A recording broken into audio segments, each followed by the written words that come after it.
जी, गांधी जी को आप दुरात्मा क्यों कह रहे हैं? भाई वो दुरात्मा पढ़ो। नाथुराम गोडसे जी का एक पुस्तक है, वो पुस्तक का नाम है गांधी हत्या और मैं, वो पढ़िए। जितनी भी गांधी की स्तुति करने वाली पुस्तकें हैं वो उसके सामने दुम हिलाने वालों ने लिखी हुई हैं। हमने जैसे ही आप पढ़ोगे नाथुराम गोडसे जी को टेररिस्ट बोलने वालों से मैं एक सवाल करता हूं कि टेररिस्ट मार-मूर करने के बाद में भाग जाते हैं, नाथुराम गोडसे जी क्यों नहीं भागे? और तब की पुलिस इतनी शक्तिशाली थी नहीं, क्यों नाथुराम गोडसे जी को पकड़ सके भागने के बाद में? अगर हिमालय जाके साधु बन जाते थे तो कौन पकड़ सकता था? तब की पुलिस में इतनी पावर थी नहीं कि वो पकड़ सके, ना इतने वैज्ञानिक हथियार थे, ना वैज्ञानिक इंस्ट्रूमेंट थे कि वो नाथुराम गोडसे जी को सर्च कर सके, ना फोन थे, ना मोबाइल थे, कैसे ट्रेस होता था? अगर नाथुराम गोडसे जी भाग जाते थे तो उनको धराए जाना संभव नहीं था, पकड़े जाना संभव नहीं था। लेकिन उनको पता था कि अपने को फांसी होने वाली है, खुद की बलि देते हुए वो वहीं पे खड़े रहे, क्योंकि सारी दुनिया को सच बताएं कि गांधी कितना दुरात्मा था। महाराज जी, प्रधानमंत्री मोदी खुद उनके सामने शीश झुकाते हैं, फिर मोदी जी का मैं बड़ा सम्मान करता हूँ, मैं अपने मम्मी पापा का भी सम्मान करता हूँ, लेकिन मैं मम्मी पापा की 100% बात नहीं मानता हूँ। तो मोदी जी का भी मैं बहुत सम्मान करता हूँ, लेकिन उनकी 100% बात कैसे मानूंगा? महाराज जी, आप मुसलमानों के इतने विरोधी क्यों हैं? मैं मुसलमानों का विरोधी नहीं हूँ भाई। आप तो एकदम मुस्लिम विरोधी बातें कर रहे हैं ना कि मुसलमान। मैंने कोई मुस्लिम विरोधी बात नहीं करी। दिखाओ कोई प्रमाण कि मैंने मुसलमानों के विरोध में कोई बात करी।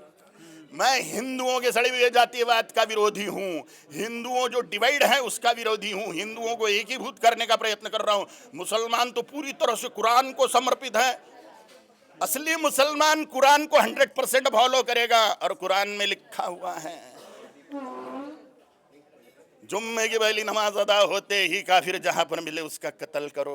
और असली मुसलमान कुरान को फॉलो करेगा, और सारे के सारे मुसलमान कुरान को फॉलो करते हैं।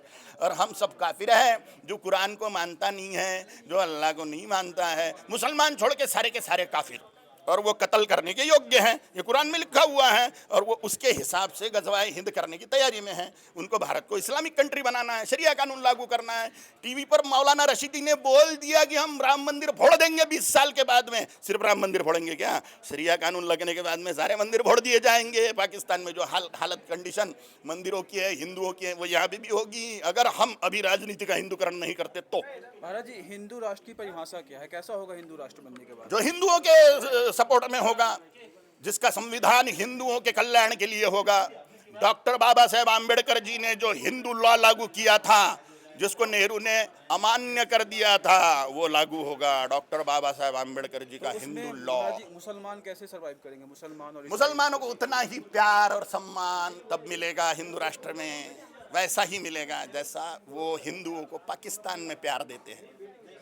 और महाराज जी, बांग्लादेश के प्रधानमंत्री ने कहा था कि भारत में मुसलमानों के ऊपर अत्याचार हो रहा है, इसीलिए भी हमारे यहाँ के जो मुस्लिम हैं वो हिंदू के ऊपर अत्याचार कर रहे हैं।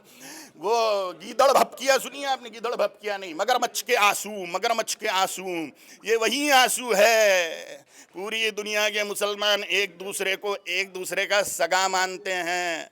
और जहाँ पे भी वो कहाँ किधर चल रहा है वार, कहाँ चल रहा है? इजराइल और किसके, हमास, और वो कोई संबंध है भारत से? वो हमास का कोई संबंध नहीं है। लेकिन यहाँ पर आंदोलन होते हैं उसके फेवर में। इजराइल हमारा दोस्त है, और जो इजराइल का जो शत्रु है उसको सपोर्ट करने के लिए, उसको सपोर्ट करते हुए यहाँ के मुसलमान जुलूस वुलूस निकालते हैं। क्यों भाई?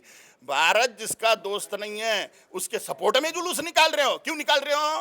भारत सरकार बहुत सारी राहत सामग्री भेज रही है फिलिस्तीन को, फिर भारत सरकार को नहीं भेजना चाहिए आपके अनुसार? जिस भी प्रकार से राष्ट्रीय नीतियां या अंतर्राष्ट्रीय नीतियां हैं वो उनके हिसाब से करते हैं, क्योंकि ढेर सारे आर्थिक संबंध अनेक राज्यों से, देशों से होते हैं। उसके हिसाब से राजा को चलना होता है। उनके दिमाग को अपना दिमाग नहीं लग सकता है। हमारा दिमाग जिस प्रकार से चल रहा है उसी प्रकार से हमें हिंदू राष्ट्र बनाने के लिए प्रयत्न करना चाहिए। महाराज जी, 10 साल से मोदी जी प्रधानमंत्री हैं, और क्या बोलते हैं कि हमारा देश बीफ एक्सपोर्ट में लगातार ऊंचाइयां छू रहा है। मैंने नहीं सुना। अभी हो रहा है मैंने नहीं सुना।